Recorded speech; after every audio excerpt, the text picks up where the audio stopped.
Kiekvieno gyvulininkystės ūkio didžiausias rūpestis – pasigaminti kokybiškų pašarų. Tačiau kai kurie ypač mažesnių ūkių šeimininkai nesiryžta keisti technologijų, nes mano, kad tai labai brangu. Netoli Skaudvilės ūkininkaujantis Rolandas Zubrickas taip pat ilgokai nepasidavė Respublikinio veterinarijos aprūpinimo centro konsultanto Egidijaus Remeikos įkalbinėjimui daugiau dėmesio skirti pašarų gamybai. Investavo į fermos technologijas, gyvulių gerovę, bandos sveikatingumą. Su Vatsu mes jau dirbam nemažai metų ir visais klausimais pasikonsultuoti galima. Konsultantai prisidėjo prie to daug iš tikrųjų, kad ryžtumėmės tam investuoti, kažkiek reikia pinigų, kaip sakant, kokybė būtų geresnė. Ir kokie buvo žingsniai, ką reikėjo pakeisti jūsų pašarų gamyboje? Tai reikėjo naudoti ekuliantus įpurkšti ruošiant pašarą ir nupirkti gerą plėvelę ir technologija pati dengimo yra visiškai kitokia. Papildysiu Rolando, turbūt pirmiausiai buvo pirmas žingsnis ir apsisprendimas, kad pereiti pašarus ruošti ne siloso kaupę, kas buvo daroma anksčiau iki šioliai, bet Rolandas ryžosi pasistatyti naujas 2 tranšėjas ir ką jis minėjo apie siloso inkolentus, plėvelės ir visą kitą, tai tas buvo jau daroma siloso tranšėjose, o anksčiau pašarai buvo ruošiami kaupuose. Kokybiniu požiūriu tai labai yra didelis skirtumas ir mes tranšėjos mums leidžia pasiruošti žymiai kokybiškesnį pašarą, jį išsaugoti,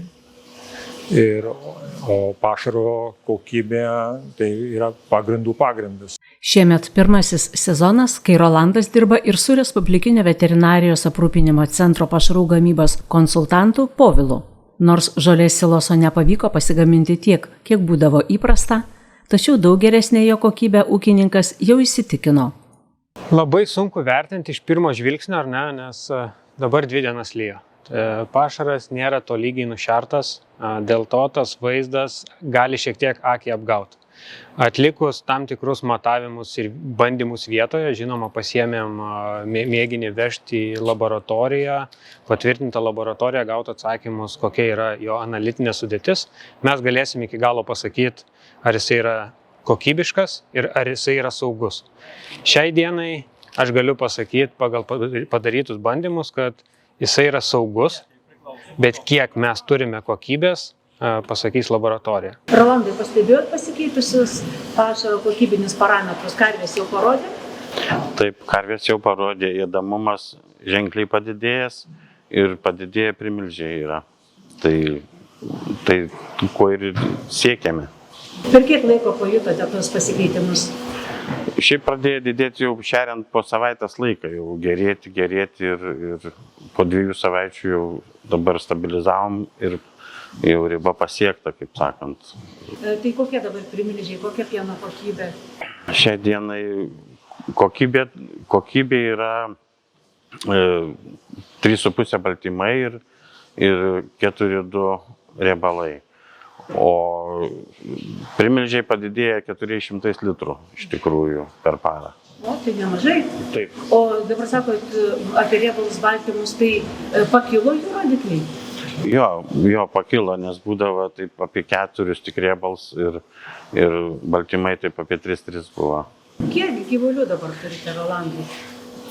Šiai dienai melžiamų karvių turim 140.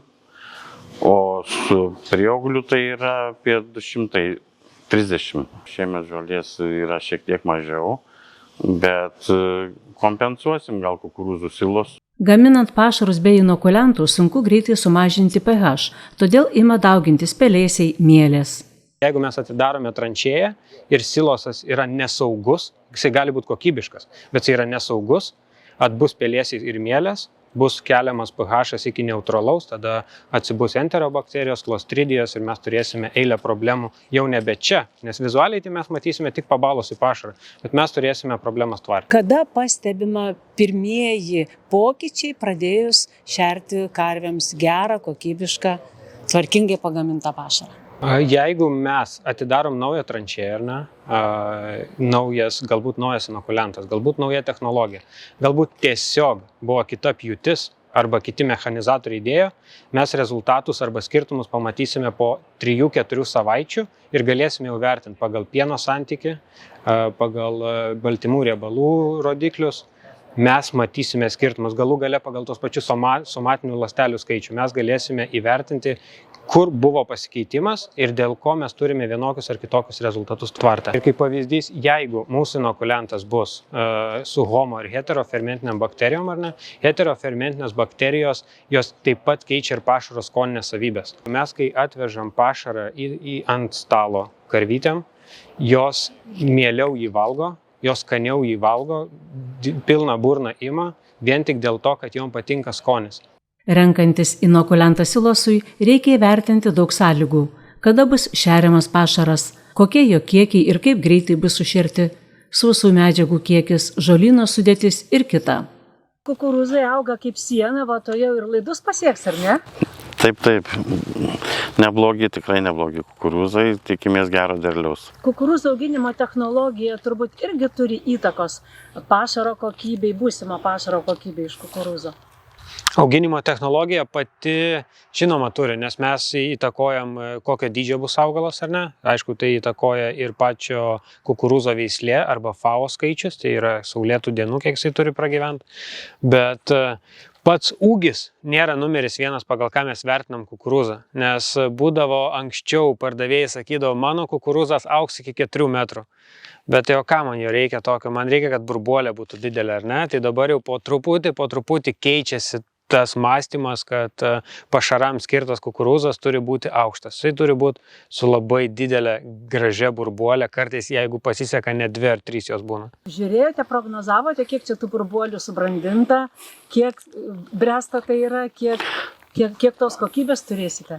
Tai po 2 tai yra labai daug kur, o vietom yra ir 3, tai manau, kad kokybė bus ir krakmolo bus nemažai paruošus pašarą. Naudojant inokulentą kukurūzams, apskritai silosui, kokie jo kiekiai reikalingi? Inokulentas inokulentui nėra lygus, ar ne? Tai tie kiekiai gali varijuoti. Vieno inokulento reikia terpti 1 gramą tonai, kito inokulento reikia terpti 2 gramus tonai, kaip pavyzdys, ar ne? Bet gali skirtis kolonijų kultūrų skaičius. Pagal tai vėlgi, kiek gamintojas nurodo, tiek reikia ir dėti. Labai dažnai atsitinka taip, kad žmogus nusiperka gerą kokybišką inokulentą, deda jo perpus tiek, kadangi jisai ir taip geras, neklausydamas, ką nurodo konsultantas arba ką nurodo gamintojas, ir taip praranda jo visas savybės. Kokią dalį sąnaudų gali sudaryti šitų konservantų naudojimas? Bendrai sąnaudų visos tranšėjos prasme reikia, arba kaupo tranšėje reikia atsižvelgti dydį, bet kad įsivaizduoti taip grubiai, galime mes kukurūzui skirtą inokulentą galime nusipirkti nuo 70 centų tonai iki €45 arba €65 centų tonai.